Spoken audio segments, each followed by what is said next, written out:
This is still December 11th. What I forgot to mention is remember the dream that I had the night before. I was able to listen to Galatians 3 in the Bible while driving.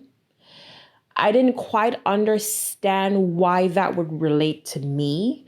So I'm going to keep reading it because it to me just doesn't, and you can look it up yourself. So go to Galatians 3, just read all the verses under Galatians 3, right?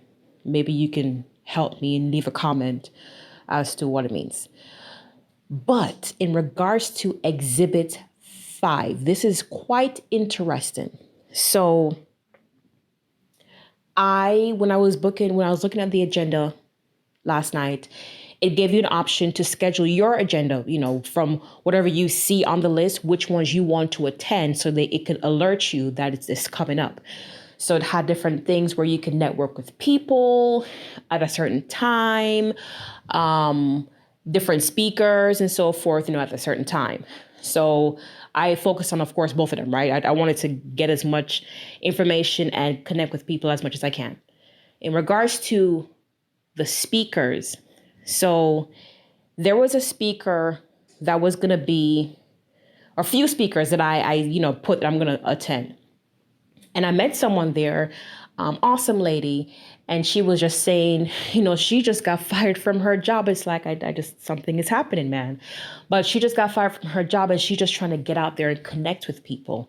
And then, we were talking for a short bit and then she said, oh, my event is coming up. And I looked to see, I'm like, what event? Because there's a few of them around the same time where you have to go into different rooms to see them. So when she said the name, I'm like, is that the one that I booked? I said, let me just follow her. Because, we were already talking with each other. So I was walking with her. And then we walked and we took the elevator because it's a big place. And then we got to the exhibit rooms section where you can go into different rooms where you have speakers. And each room could probably hold maybe like 30 people. It's pretty big. And we went into one room. And I remember it said, I think it was either room 3 or like 2 or something. And we sat down, right? And because I wasn't paying attention. And I thought that was it. But I was trying to see what the title was for this room. And the title just wasn't resonating with me, right? And then she sat in front of me because I wanted to have the end seat as well. So she sat at the end seat in front of me. I sat behind her. She said, oh, wait a second. We're in the wrong room. So I said, oh, we are? And then she got up and I got up with her. I'm not used to being a follower, but I felt guided to do all what I'm saying right now. And she said, it's actually, we need to go to room 5. Remember the dream said exhibit 5, right? So I didn't remember that in the moment, but we know because we're just now trying to find room 5. And we got into room 5 and we kind of sat in the same position because I still wanted to have an end seat. And it was really cold in that room, just to give you a content. It felt like I was in the first 48. But the 2 speakers, it was a duo. They were upbeat, excited, and their voices were very projected. They didn't even need a mic. So, that was great because they actually couldn't bring their mic with them. And then in that room, it didn't have a mic. So it just worked out for their type of personality. And to just give you a quick synopsis on their delivery is they speak publicly to people.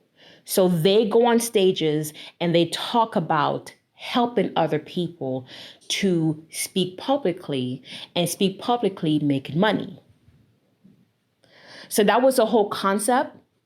So just picture like someone, because they even mentioned this, someone being on TEDx, talking to people, someone going to conferences in front of a whole crowd of people, talking to them, motivating them, whatever the case is. You choose your topic, choose your niche, whatever you're comfortable with that you could talk about. You don't want to choose something that you're not going to be comfortable about. So I just wanted to say that how that whole ordeal happened where my dream said exhibit 5, and then we went to the wrong room, and then she said it has to be room 5, and we went there, and then these two speakers were talking about speaking publicly. I will say this, I've always had a passion for speakers. Like, I love listening to speakers, like people like Lisa Nichols, Les Brown, Jack Canfield, Tony Robbins. The list goes on. There's so many more. And love TEDx, actually. Love TEDx. And just love how people, how fluent they are, how they give their delivery. And even the ones who stutter, but they have such a confidence that I would like to embody, because I do have a slight stutter as well when I speak. I've been working on it for years, so it doesn't come up, immediately. But sometimes when I talk for too long, you might hear me, which is okay. We all have our flaws, right? So I just wanted to say that. And coaching has been something on my agenda to do for a long time.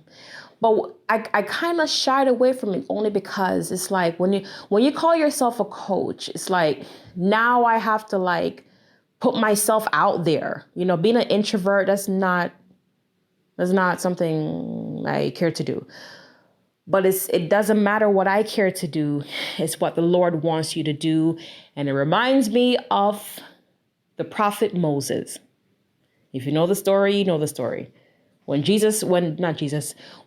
my God, his God, Jehovah, came to him in the bushes, the burning bush, he was saying, this and that, and pretty much proclaiming Moses as the speaker. You're going to be the leader of this nation.